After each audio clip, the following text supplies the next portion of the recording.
not like any other podcast, coming to you straight from the heartland where investing is told like it is. It's time for Darin Garman's Paranoid Banker Podcast. Hold on, because here comes the next episode of the Paranoid Banker Podcast. Hey, let's talk about investment pressure. Investment pressure.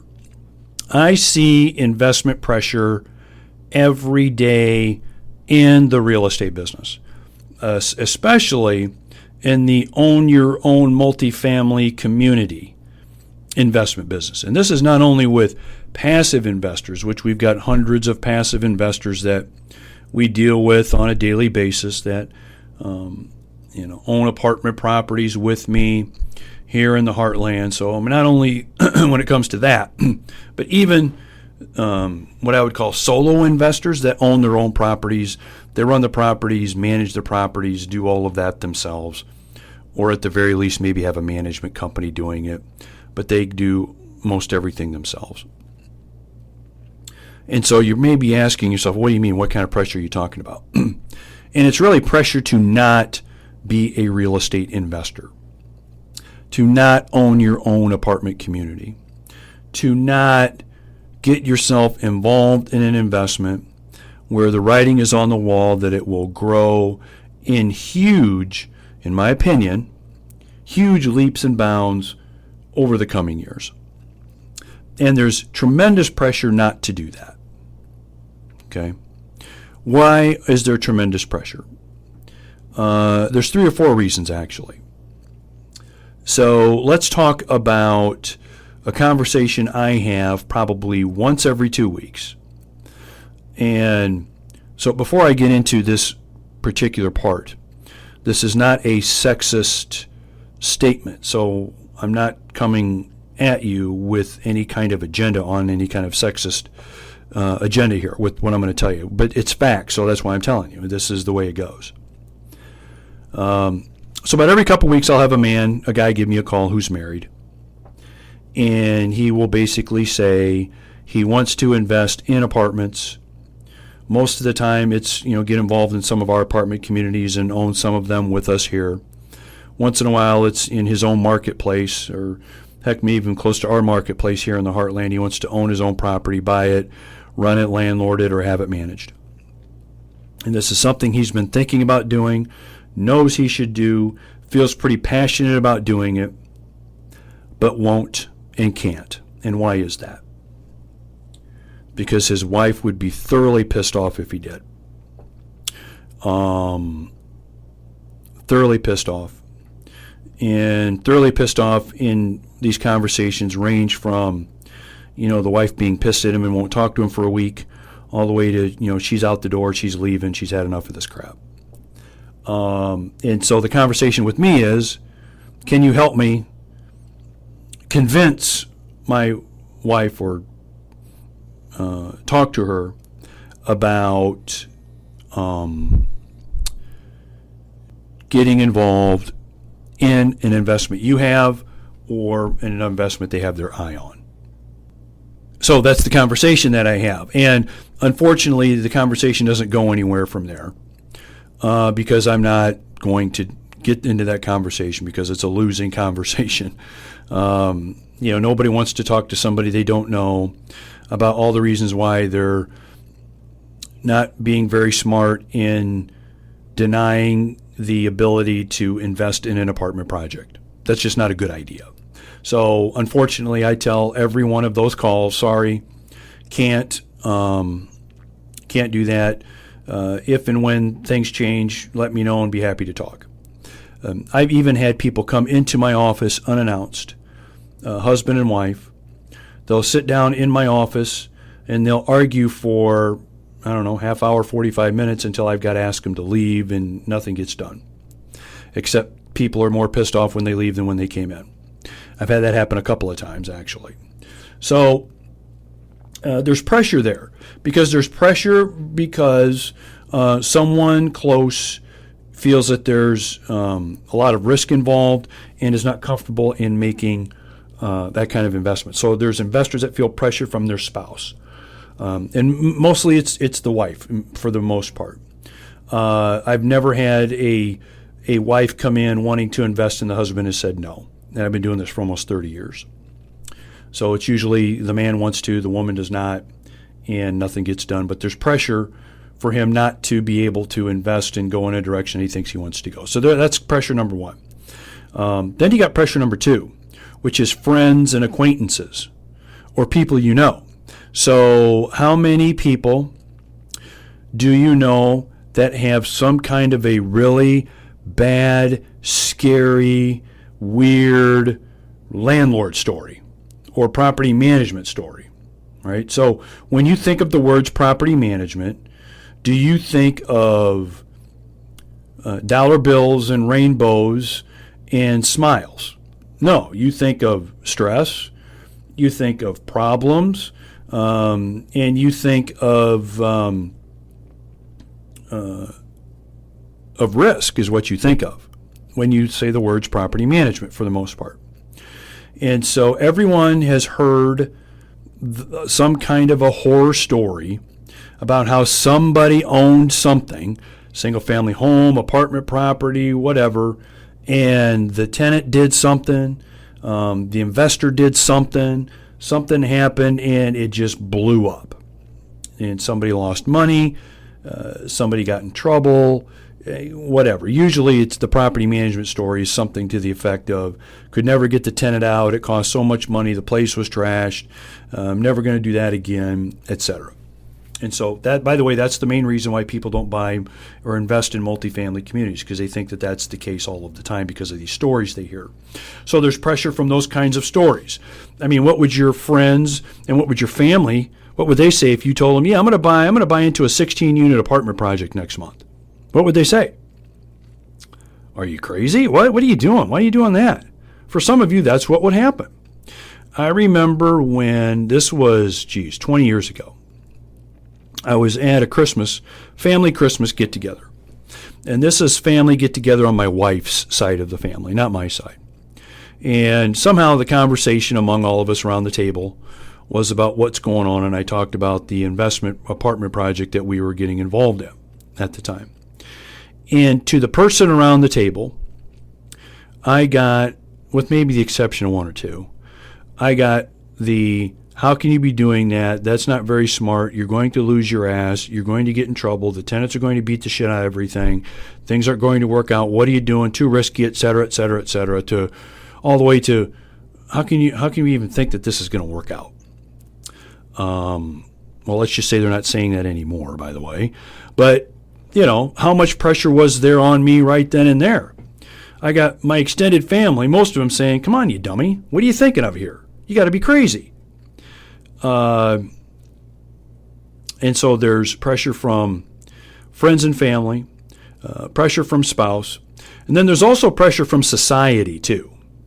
You know, so how many times you turn your TV on, computer on, watch videos, whether you watch videos or you stream or whatever you do, whatever radio station you may listen to, whatever podcast you may listen to, however you connect and whatever media you use to connect to the outside world, how many places can you find information about how you can make a really good investment and do very well by owning your own apartment community? Yeah, I mean, you can find it, but you gotta dig. I mean, you gotta search and dig and search and dig. So my point is, you're not just going to sit back, turn on the TV, watch CNBC all day, and they're going to talk about this. It's never going to happen. You can't open up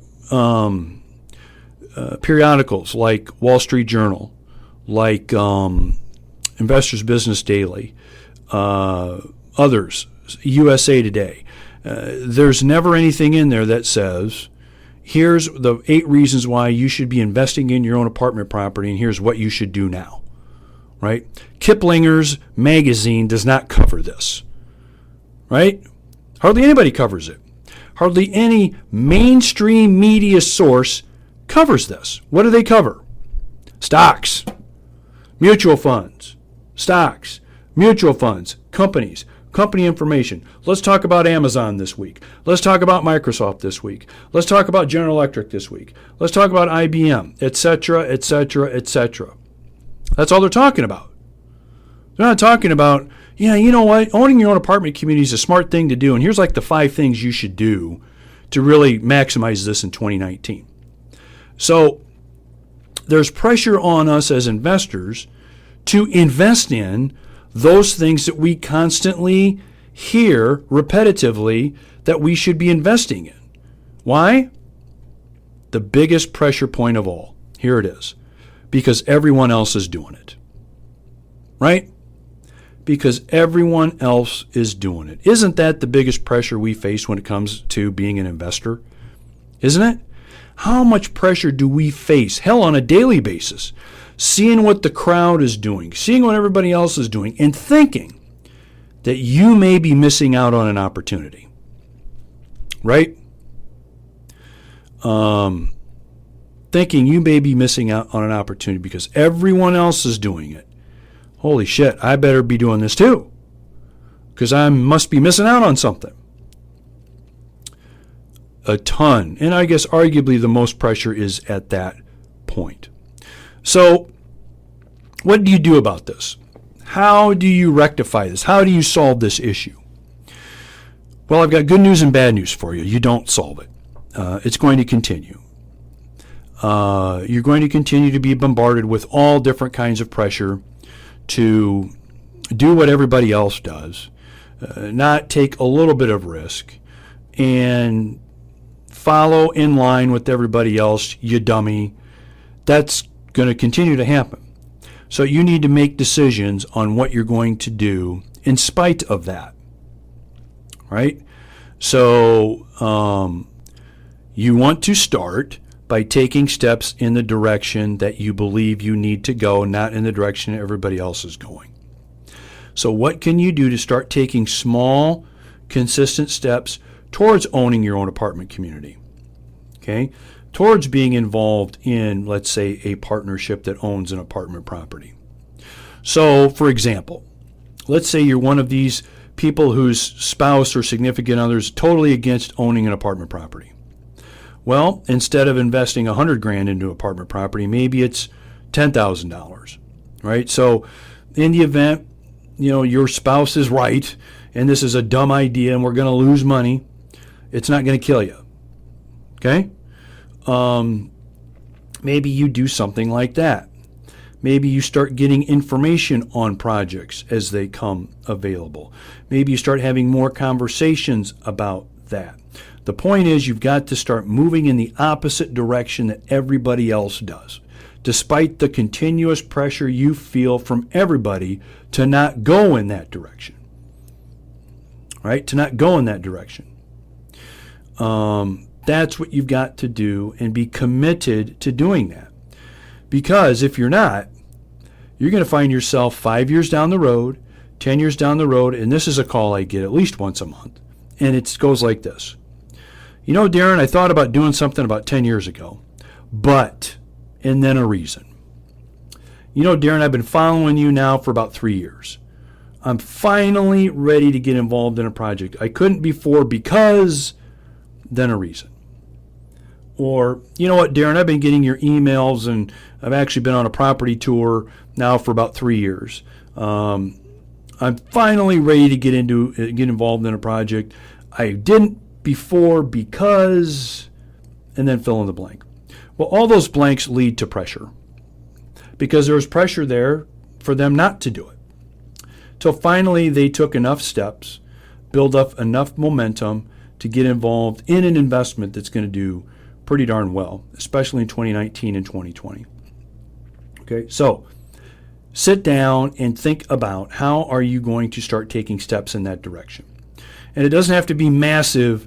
I listened to this today, and I'm investing in a 400-unit project tomorrow. I mean, we don't have to go that fast, but start making those steps. Start working on this. This is something you do not want to miss out on, especially because of pressure. Because the worst thing that can happen is you have a regret 5-10 years down the road that you didn't get involved in something like this. And then all of a sudden you're like, God, I had every opportunity to do it. Should have done it. Didn't do it. And that's the worst kind of feeling to have is that kind of regret. Okay? So start taking those steps opposite of what the crowd takes, opposite of the pressure that you're constantly under to do it a different way. And again, always remember, unconventional steps, unconventional directions lead to unconventional investment results. All right? So have a great rest of your day. I'm glad you listened. And we'll talk to you soon. See ya. Take care. Bye-bye. Thanks for joining Darin Garman's Paranoid Banker Podcast. For investment questions, comments, or to get in touch with Darin, go to www.garmanblog.com. Thanks for joining Darin Garman's Paranoid Banker Podcast. For investment questions, comments, or to get in touch with Darin, go to www.garmanblog.com.